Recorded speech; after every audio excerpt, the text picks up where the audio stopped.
Hey everyone, my name is Justin Cottle, and this is the Dissection Room podcast.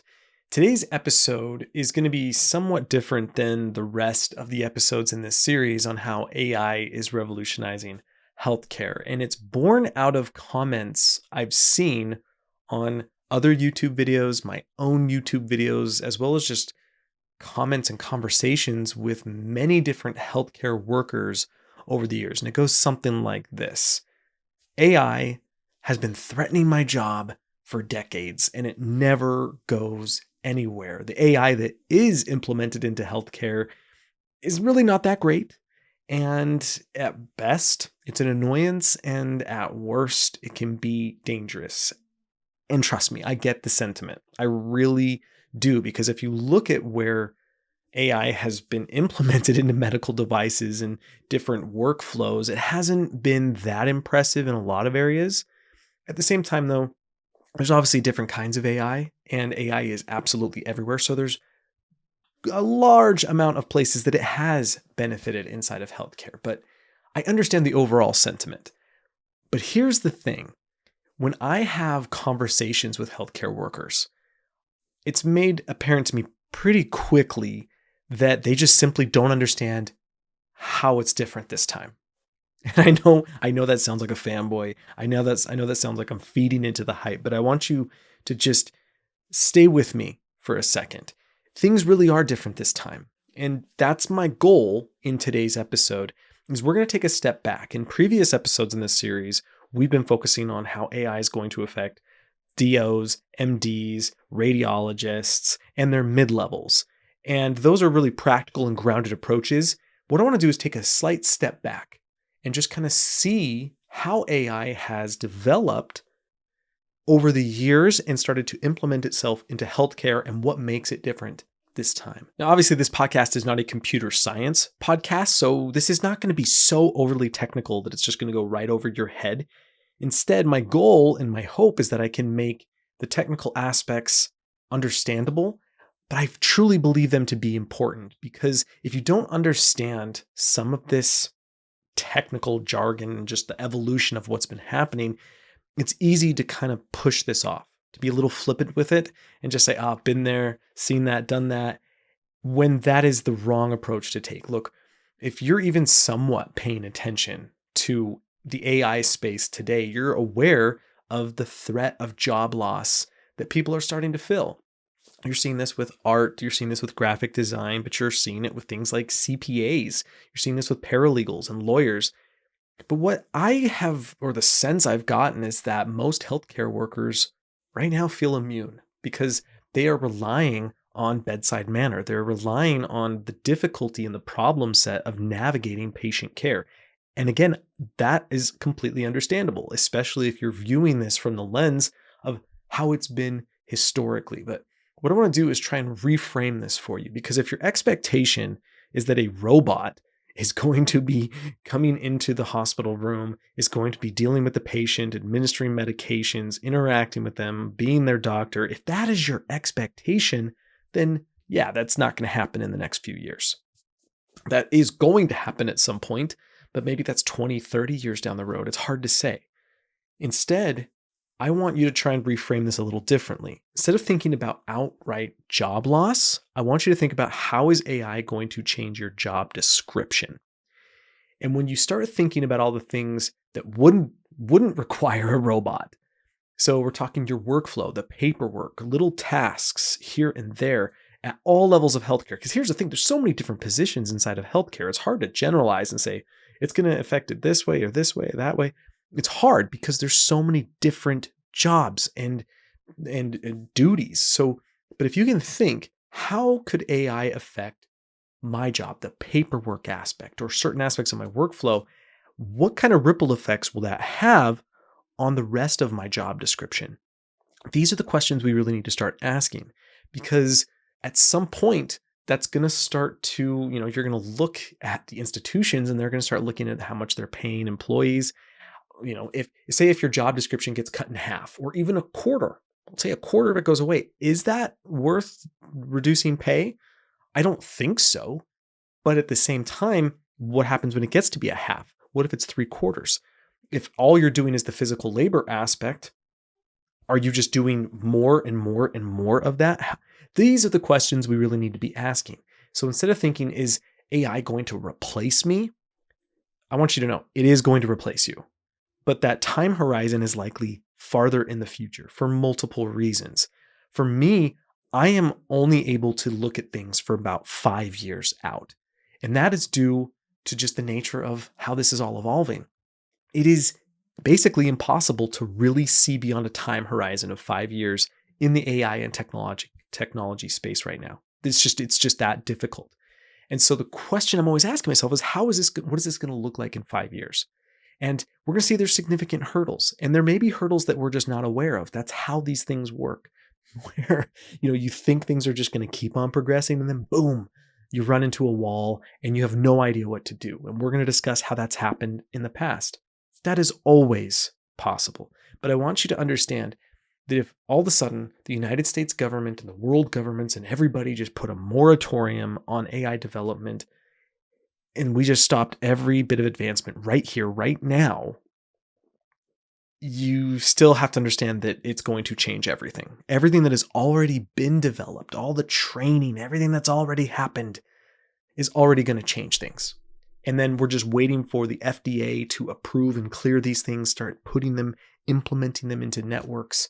So this is the kind of framework and lens you got to start viewing the world from.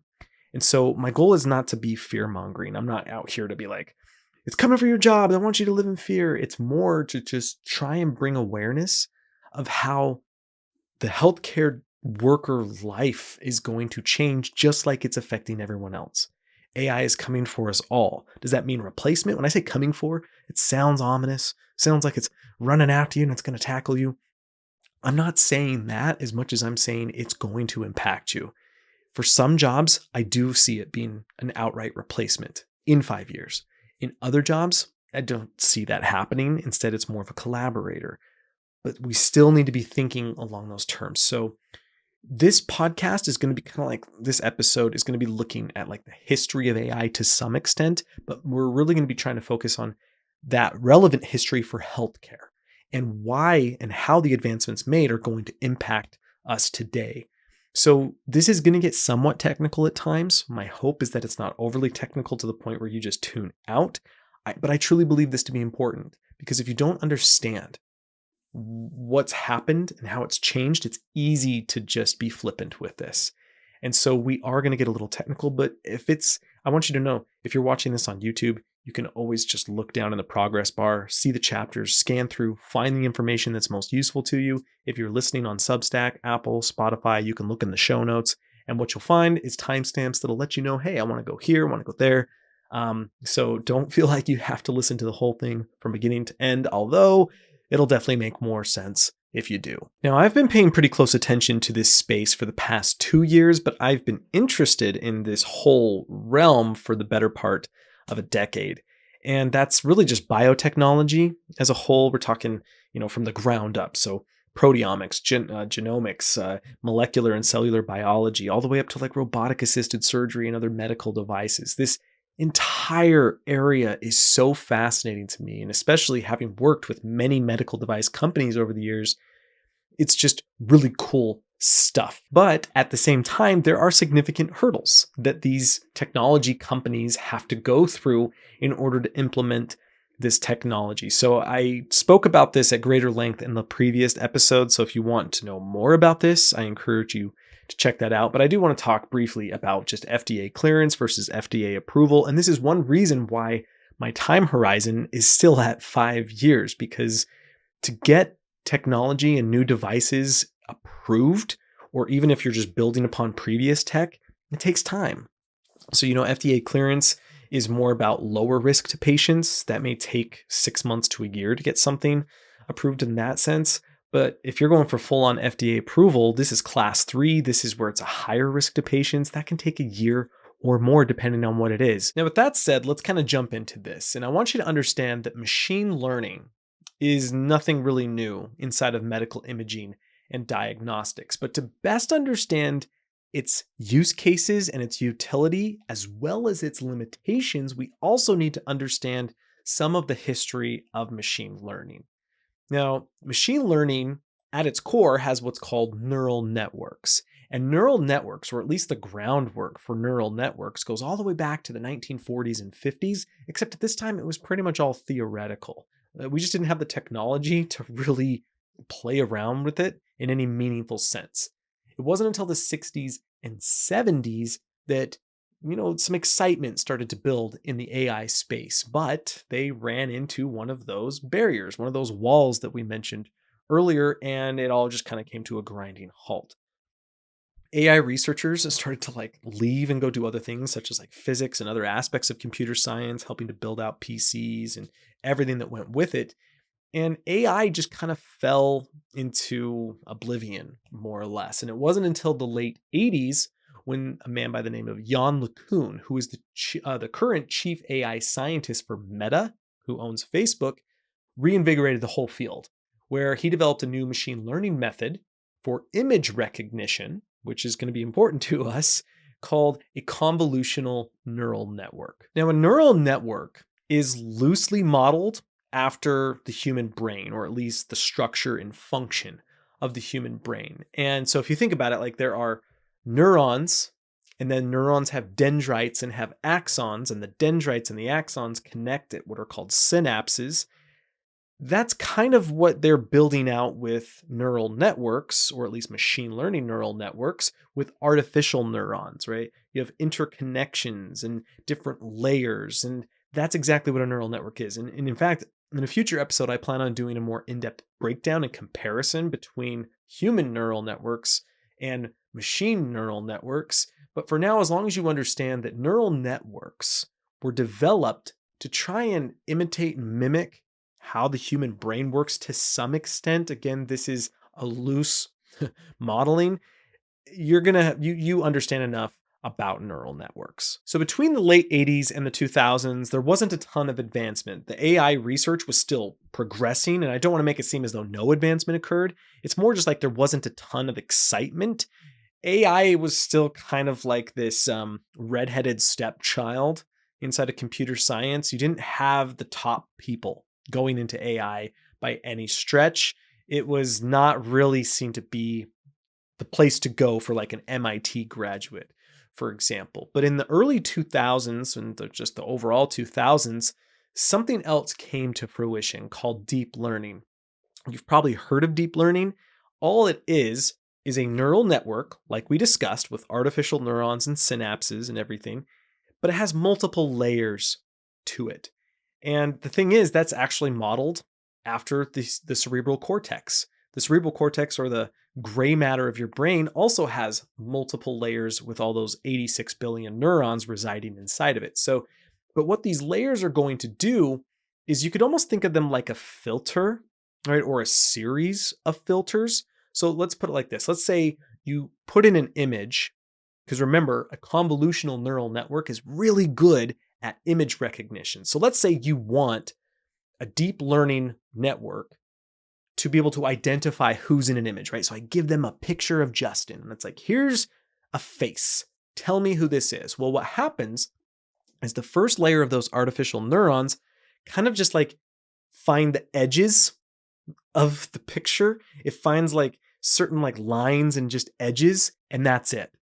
And then what it does is it takes those edges and that information and gives it to the next layer, which will then put them together to create shapes. So it can maybe identify the eyes or the nose.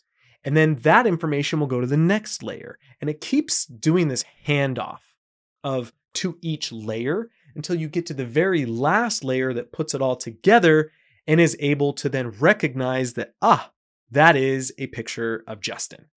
So that is kind of the basic way you can think of a convolutional deep neural network working. And that's what makes it so good at image recognition, is it takes it step by step by step by step until you get an output that you want. So then we move into the 2010s and deep learning took off. We're talking just took off, because I want you to think for a moment, what else changed for your average person in the 2010s? So 2010 through 2019. Social media just exploded, right? You have to understand AI is everywhere. And what we're really talking about with that is deep learning networks. And these can be implemented in many, many different ways, not just convolutional neural networks. There are so many different types of AI deep learning networks and other types of just models and algorithms. The reason I'm focusing on convolutional neural networks or CNNs is because they're hyper relevant to what we're going to be discussing with medical imaging. But I don't want you to think that's the only type of neural network, because it's not. But in the 2010s, everything exploded because people started playing around with this. They were able to inject large amounts of data into it, and it completely reshaped society as we know it. You're starting to see this not even just in social media. You're seeing, say, this with like the streamers like Netflix and Disney Plus and all of these. That AI deep learning allowed for some really cool stuff to happen. But in 2017, another change happened in AI. And this was a paper produced by the Google research team called Attention is All You Need. And I briefly discussed this in another episode. I'm going to still just briefly touch on it here. But what it did is it made people aware of the fact that you could actually give a lot of text to an AI, and instead of reading every single word sequentially like you're reading a book, you could pay attention to certain parts of the text, and then that would provide enough context for you to understand everything within the entire text. And so this is a self-attention mechanism. But what we call these are transformer models, and it allows you to transform things. And there's more to this, by the way. But transformer models basically come in two types. Again, this is technical. Don't worry too much about this, but you have like BERT or a GPT. There's actually more, but those are the two big ones. Just understand that transformer models allow you to, well, allowed us to make advancements in what's known as natural language processing. This is huge. Natural language processing is kind of like the holy grail when it comes to coding and processing. So if you think about coding, like all the people at their computers going to boot camps, data coding boot camps, there's all these different languages. There's C++, there's Python, there's so many different programming languages, but you have to learn it. You have to sometimes even create it and build it. And this takes a lot of skill. Even if you learn the language, to be able to speak it efficiently and effectively and build something really meaningful and cool is really challenging. You know, great coders, great programmers, like they are very good at what they do. It's not just because they know something and they're following steps. They're very creative in how to use that language. But the holy grail, the ideal situation has always been that you could just like get on a keyboard and say, I want you to build me a website. It'll be red, it'll be this. And you, through natural language, be able to then have an output like that, right? You're coding. The programming language is natural language. That has always been the hope. And in 2017, with this attention mechanism, we've figured that out, right? Obviously, we needed years to really build it out, but the underlying mechanics and understanding of how to do it was then understood. So what transformer models do is you can put in a prompt like text, and it can transform it into an image. It can transform it through the coding language to a video, to sound, right? You can have these varying outputs.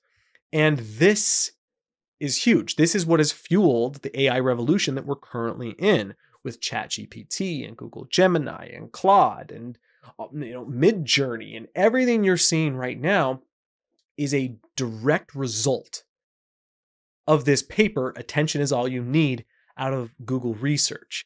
All of that came in 2017. So the question is, when did AI start to become meaningfully implemented into healthcare?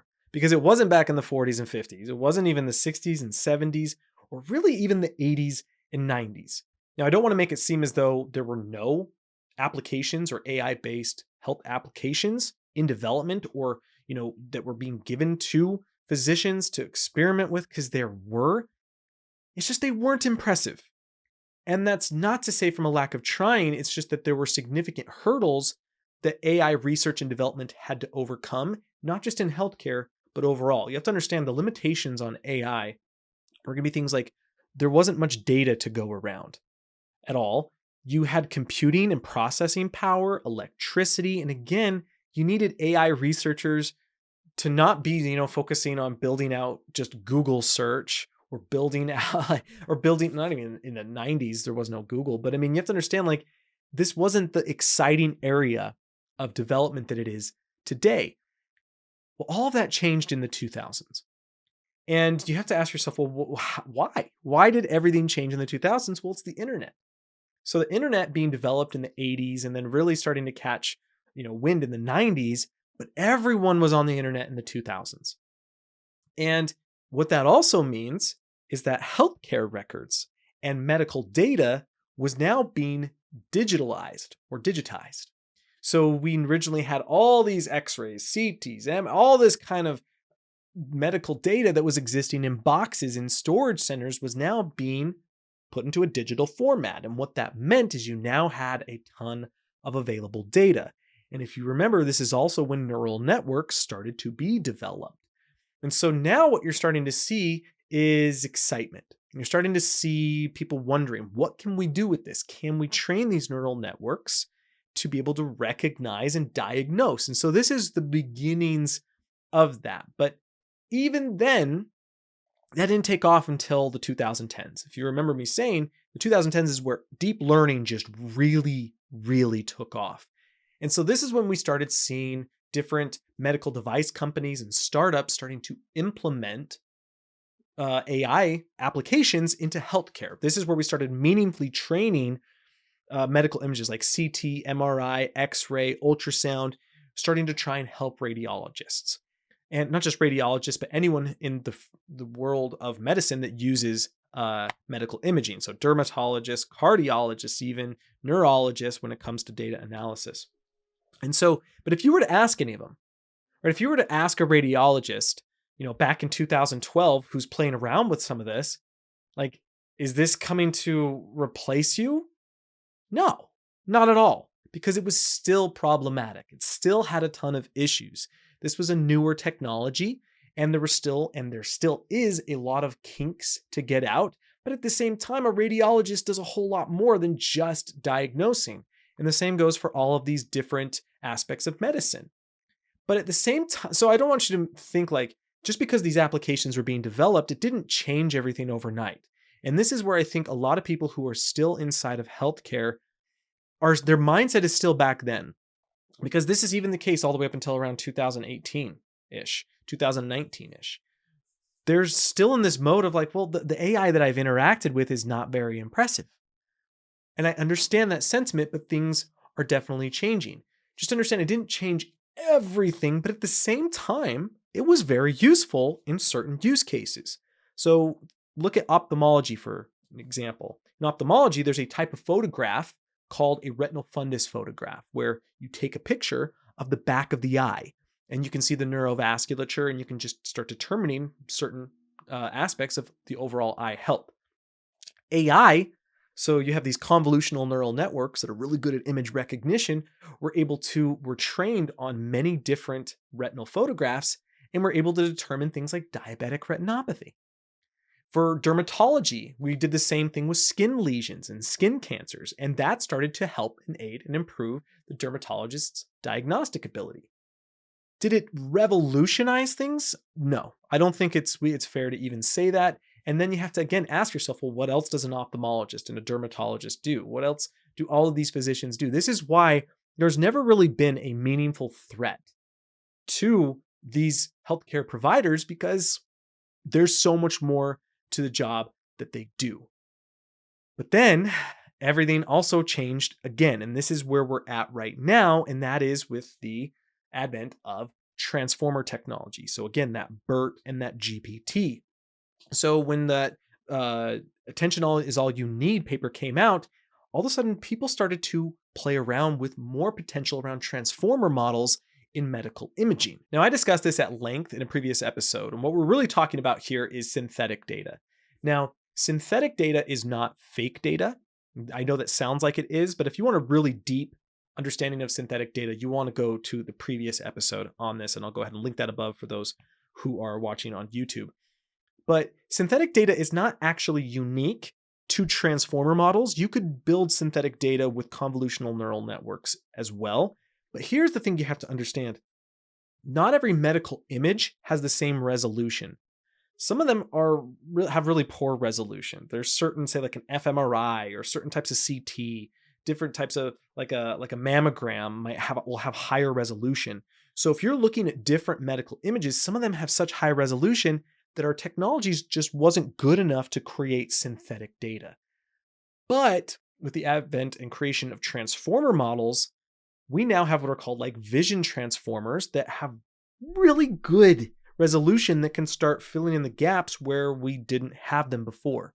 Understanding synthetic data, not being fake data, this is what you're doing is you are training a model on real data to produce, again, like not real data of medical images and say like adhesions that are really difficult to come by. So for instance, you could, through a prompt, say, I want to create a bunch of x-rays, chest x-rays for a certain kind of carcinoma that's going to be in the lung. And you can find these edge cases and you can actually create it. And then you can train other neural networks on that to better identify them. The point here is transformer models started to be able to increase the resolution. And so now we could match the resolution at low resolution all the way up to high resolution. And we're still seeing the implications of this. I don't want to make it seem like this is just like widespread within healthcare and training these different models. But again, it's 2024. And if we're asking ourselves, what is things going to look like by 2029 or just the end of the decade?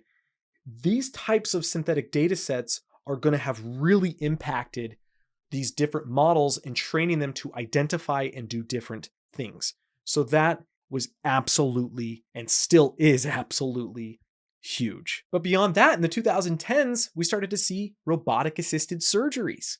I mean, this is where you're starting to see, giant robots that are guided by the surgeon to be able to perform very precise surgery. This is very, very cool. All of that is fueled by AI. You have to understand, like if you have this really fidgety robot arm with a scalpel and hemostat and everything, you're going to cause real damage. To be able to do microsurgery, you have to have AI that is going to be able to help and benefit this. So that took off in the 2010s and is only improving.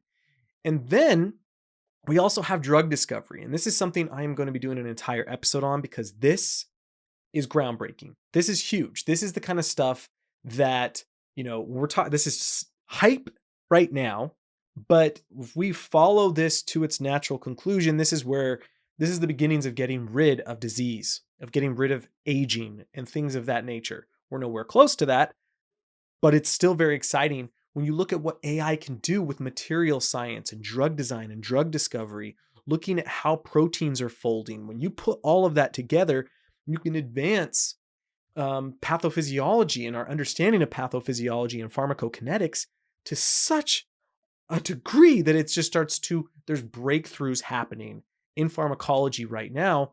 And there has been, and it's only going to continue to increase. Now let's take a quick step back into those transformers that we mentioned earlier. So this is like your BERT, your GPT, your vision transformer.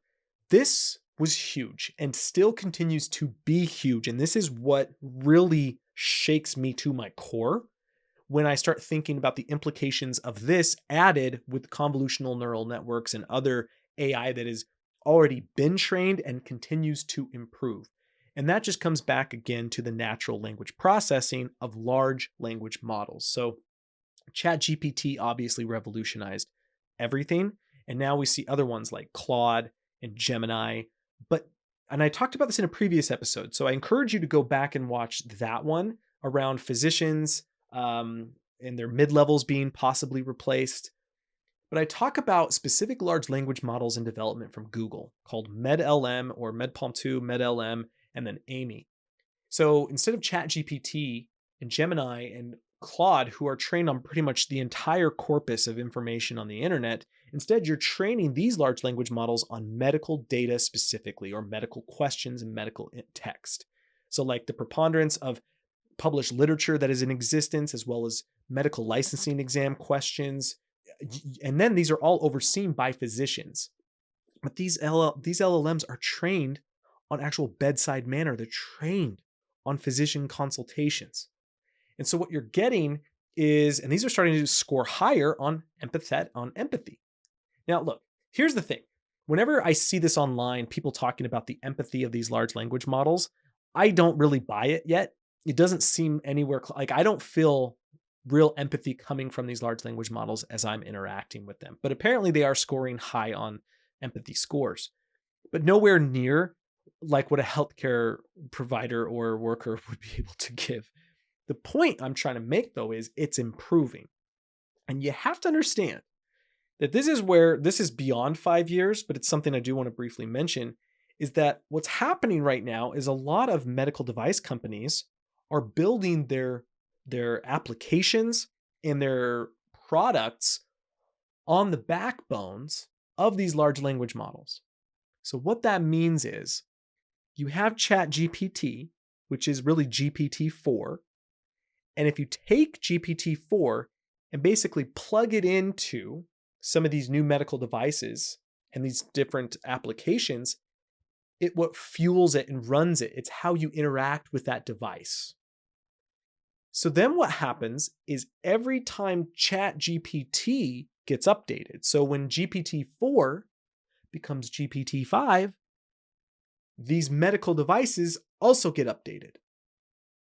And that is going to continue to happen. Now, there is problems with this, right? The FDA doesn't allow you to just update everything and anything however you want. There's criteria for how you update things. So again, this is one of those hurdles that we have to understand. But at the same time, you just understand that these medical devices are going to improve, even as things that aren't technically for medical or healthcare providers, such as ChatGPT, as those improve, even the healthcare realm is going to improve. But these are also starting to fuel robots. This is where it gets beyond the 5 years. It's hard to put a number on this because it's really just speculation. When is a robot going to be able to come around and see patients in all over the place, right? To go to their rooms, to take their vitals, to administer medications, to change their sheets. When you're talking about all the things that you will see like a nurse or an MA do, or when you start seeing that, it's like, okay, when is that realistically going to happen? It's hard for me to see that happening in any time frame under 15 years, but I wouldn't be surprised if it's 20 or more.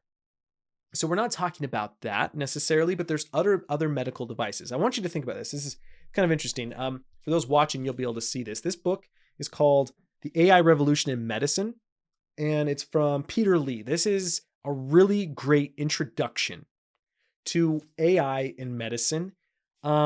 It's crazy. It's already starting to become outdated, just the nature of the world these days. But what I think is fascinating that a lot of people don't really understand when it comes to the power of large language models is something that Peter Lee outlines in the very first chapter. And what he does is he gives a scenario of, I'm not going to say the exact scenario, but picture this. Let's say that an EMT or a paramedic or a nurse, even working actually out there, is working in a hospital or a clinical setting, is running into a problem that they don't know how to solve. Even if a physician is doing this and they just grab their phone, and in the book, he's saying GPT-4. I would not ask ChatGPT this, but let's just kind of roll with this. When we go back to what Google's developing, right? These large language models that are specific for the healthcare world, and you say, and you sit there and list off all the patient symptoms and signs, what you're seeing, and then you're able to even upload or even discuss some of the patient history. This is where you're getting again into more speculation. But at the same time, it seems very reasonable. All of a sudden, ChatGPT, in his example, gives very specific instructions on what to do.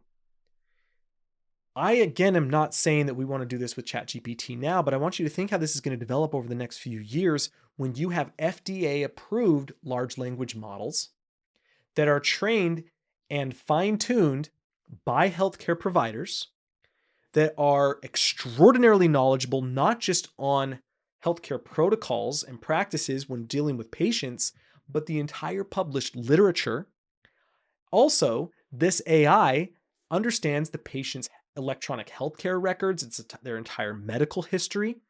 And what you're able to do is you have frontline workers who are able to interact with it and ask it questions on what to do in this situation, that situation, this situation, that situation. You start to see the collaborative nature of this, where all of a sudden, imagine I say this with respect, your lowly medical assistant could have the most accomplished physician to ask questions to at any time that will give them immediate responses and understands everything that you can possibly understand about the patient right then and there. This is something that technology currently exists. What you're looking for is FDA approval, because obviously that's going to need to be approved and not just simply cleared. When you start pairing those AIs, actually, no, before I even say that, I want you to think about this, and I'm probably going to talk about this in another episode, but I want you to think about it. What I just described is an agent. An agent in the AI lingo is a autonomous program that you can give an instruction to, and then it just sees that through to the end, more or less. Now, so think about it like this. Imagine taking the power of GPT-4 and you fine tune it and you say, look, your only goal is to peruse the entirety of the medical literature and figure out what the most responsible and likely treatment protocol is given this patient's current set of symptoms. That's it. Then you have another agent who also has all this training but has been fine-tuned for another specific task. And then you have another agent, right? You have to understand this is all code. This is all code. So if you can build one agent, you can build thousands to millions potentially. I want you to start thinking about it like this. As these large language models and more robust neural networks are starting to become agentic. That is the term, right? Agentified.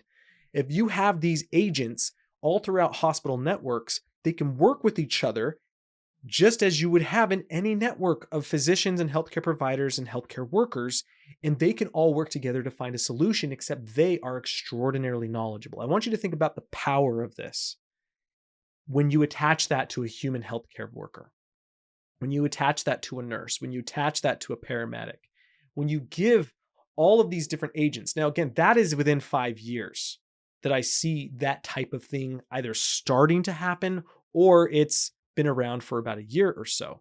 Again, there's speculation there, but at the same time, the trajectory we're currently on, that makes a lot of sense. And this is where I start to really question how this is going to affect job descriptions. When you have essentially potentially thousands of the most well-trained, knowledgeable healthcare workers doing things that don't require physical labor, and you have that, say, like on a hospital-issued cell phone, that right there is what we're talking about when we revolutionize medicine. That is absolutely incredible. And so I've thought about doing episodes on how AI is going to affect very specific types of medicine, right? Are we talking about urgent care, emergent medicine, like pediatric medicine, hospice? Like, we're talking everything. When you really start thinking about the power of this, it's hard to not get excited and just filled with awe, and then also wondering, oh my God, this is absolutely incredible.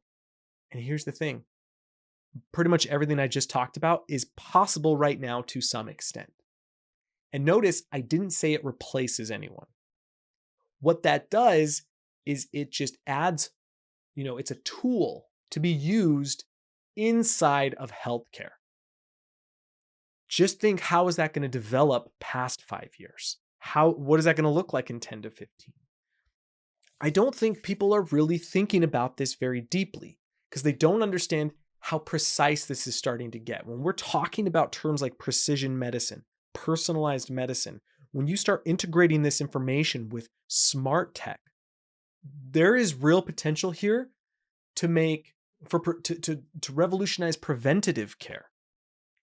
And I know this sounds hypish. I know this sounds like I'm excited, but I want you to know, if you spend an hour, if you were to take an hour out of your day and just start Googling the advancements that are being made and everything that is coming down the pipeline, you would understand exactly why I'm saying the types of things that I'm saying. This is not just rampant speculation. This is very grounded speculation based on what is currently possible. We're not talking about future tech. Now, there are limitations to this. There's all sorts of things that we have to figure out. And I discussed this in previous episodes where it comes down to are you HIPAA compliant? How do we, the whole thing around privacy of data is so important. Can you just give electronic health records to an AI? Where is the server for that AI? Who has access to this? There's all sorts of things. Liability is something that people talk about all the time. And I got to be honest with you, that one is becoming less of a concern to me. I understand the concern, but I want you to think about it. If we're able to start improving diagnostic accuracy, if we're starting to improve emergent outcomes and just other clinical outcomes with patients to such a degree that it's better than your average physician, I'm not as concerned about liability anymore, because then it becomes statistically, I'm probably going to do better if the judgment call is being made by an artificial intelligence that has the power and knowledge of the entire, human species, more or less. Again, that is pie in the sky. That is more speculative. I'm just saying we do need to figure out liability, but it's not as big of a concern to me. There's all sorts of other things, computing power, like literally electricity. How are we going to fuel this? These are hurdles that we run into and it may become a barrier. But even with all that said, the advancements that have been made are enough to shake healthcare to its core. So without some kind of moratorium, this is only going to improve over time. In a future episode, I actually plan on really diving deep into agents, because even just discussing it right now, it's hard to say it concisely to such a point that people can easily understand what is possible there. So, if I could even just bring you back for a moment, just understand when it comes to agents, the potential of agents, just understand it is potential at this point. We do not have the ability to just let agents run and solve tasks as much as we want. That's growing, that is happening, and who knows, something may come out next week that completely changes that statement. But as of recording this right now, what is today, March 21st, we don't have that ability. But it's really looking like that is the direction that many of these AI companies are desperately pursuing, including OpenAI, who develops ChatGPT, because the promise that comes from agents is not just in healthcare and medicine. I mean, imagine if you just have the ability to type in through a prompt, hey, I need you to build me a website, and it builds it to completion. I need you to, if we're talking about data analysis, you can just start thinking through all of the different areas in the workforce.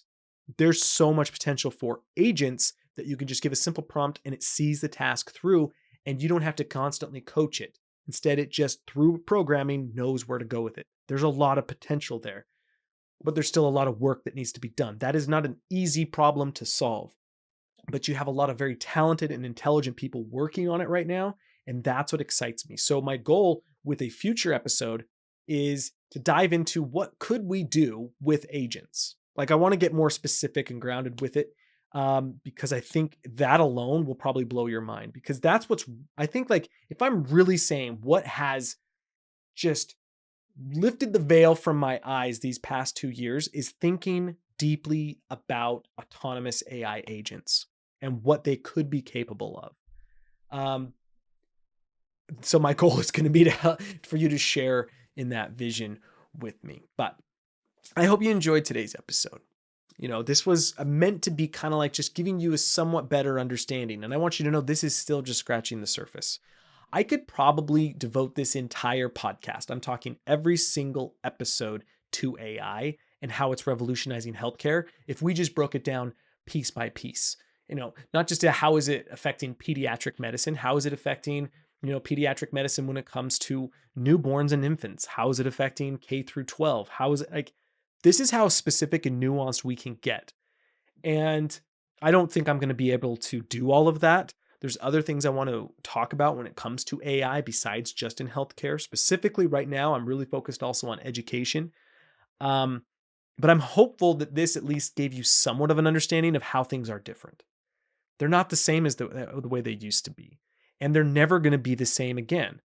We're not going backwards, we're only going forwards. Even if we stop, we still have more forward momentum to carry us for a bit, and that is going to leave a lasting impact on every part of the workforce, but it's also going to affect healthcare.